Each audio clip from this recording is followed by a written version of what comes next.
Oke, kali ini kita punya soal tentang penari balet ya. Jadi diceritakan ada seorang penari balet berputar dengan tangan terentang pada kecepatan 90 rpm. RPM itu rotasi per menit ya. Nah, ini RPM sama dengan rotasi per menit. Ini singkatan. Di atas lantai licin dengan momen inersia 6 kg meter kuadrat. Kemudian kedua tangannya dilipat menyilang di dadanya. Pasangan yang mungkin dari omega dan I pada kondisi akhir tersebut adalah berapa? Jadi kita akan menggunakan hukum kekekalan. Jadi kita akan gunakan hukum kekekalan momentum sudut, yaitu L awal sama dengan L akhir ya.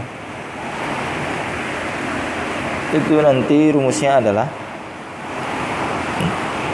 I awal dikalikan omega awal sama dengan I akhir dikalikan omega akhir. Jadi gini, yang awalnya kan, ini awal ya,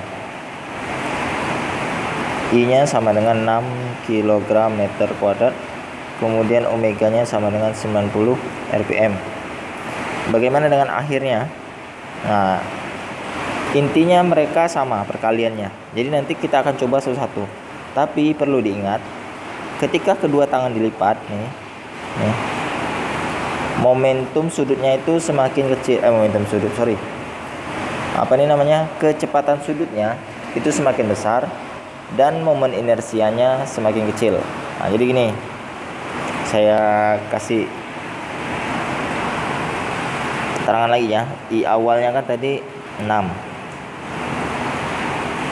omega awalnya kan sama dengan 90 tadi ya, 90 rpm. Nah, karena dilipat, tangan dilipat, maka I aksennya akan mengecil. Kemudian omega aksennya akan membesar.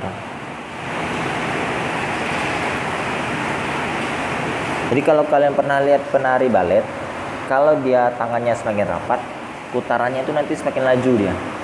Ya. Itu bisa kalian cari di YouTube ya. Cari saja penari balet. Jadi ketika dia tangannya terentang, dia itu akan kecepatannya itu, ini tangan terentang ya. Kemudian ketika dirapatkan ini, nah ini nanti semakin laju. Ini dia pelan, yang ini pelan, yang ini dia laju. Nah, berarti ini si siapa nih, omega aksennya ini lebih besar pada omeganya.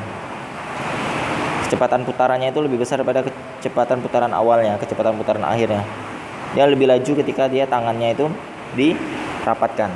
Ya, kalian bisa cari di YouTube lah bagaimana penari balet kalau dia sedang merapatkan tangannya.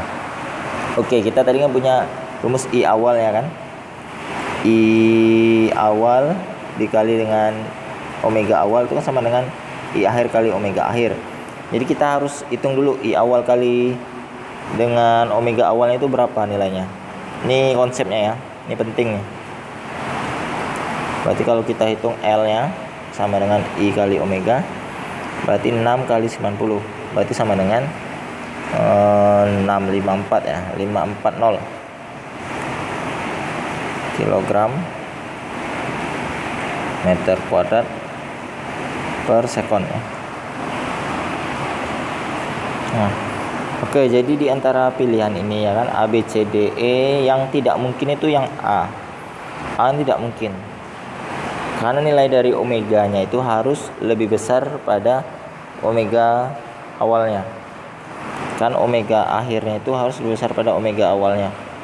Ini kan 60, berarti kan dia lebih kecil dari 90. Maka jawabannya itu pasti salah ya. Selanjutnya kita lihat B, C, D, dan E. Mana yang hasil perkaliannya itu 540 nih. Mana yang hasil perkaliannya 540. Kita coba satu-satu. Oke, yang B kita coba ya. Berarti 120 dikali 4,5. berarti sama dengan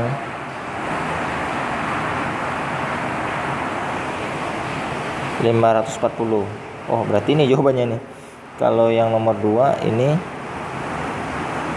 125 dikali 4 sama dengan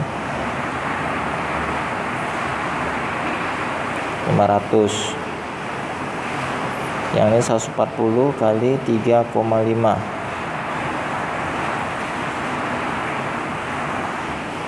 490. Kalau yang ini 150 dikali 3.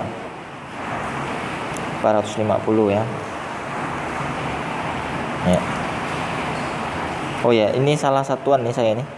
Dia tadi bukan kilogram meter kuadrat per sekon kuadrat karena dia pakai RPM. Ini harus diubah ke rad per sekon. Cuman kita tidak usah ubah lah. Karena kita ambil angkanya saja, perkaliannya saja. Yang sama perkaliannya itu yang mana? Jadi ini kan hasilnya 540 ya. Jadi kita cari yang 540 itu 540 berarti yang ini. Berarti jawabannya itu yang B. Jadi jawabannya B ya. Nah, kalau kalian ingin mengubah RPM ke rad per sekon itu nanti gini, 1 RPM itu sama juga dengan 2 pi per 60 rad per sekon. Nah, jadi nanti kalian harus kalikan. Misalnya 120 RPM ya. Berarti sama dengan 120 dikali 2 pi per 60. Ini coret dapatnya 2. Berarti sama dengan 4 pi rad per sekon. Nah, gitu. Ini kita tidak perlu ubah ke satuan SI-nya karena kita hanya mencari hasil perkaliannya doang yang sama, sehingga kita menyimpulkan maka nilai yang benar itu si B. Karena nilainya itu menghasilkan angka yang sama berdasarkan hukum kekekalan momentum sudut ya. Ini hukum kekekalan momentum sudut. Set. Nah, jadi hukum kekekalan momentum sudut ini berlaku secara umumnya itu awal dan akhirnya itu sama. Nah, makanya disebut kekal. Dia tidak ada mengalami perubahan selama tidak ada gaya-gaya atau sesuatu yang mempengaruhinya ya. Oke, semoga penjelasannya mudah dipahami dan dimengerti ya. Jangan lupa bantu channel ini cara subscribe, like, dan share ke teman-temannya yang memerlukan pembahasannya. Semoga manfaat juga, bukan hanya untuk diri kalian sendiri tapi juga buat teman-teman kalian ya. Jangan lupa bantu channel ini dengan cara subscribe, like, dan share ke teman-temannya yang membutuhkan. Semoga ilmunya bermanfaat. Sampai berjumpa di video-video yang lainnya. Oke, see you again.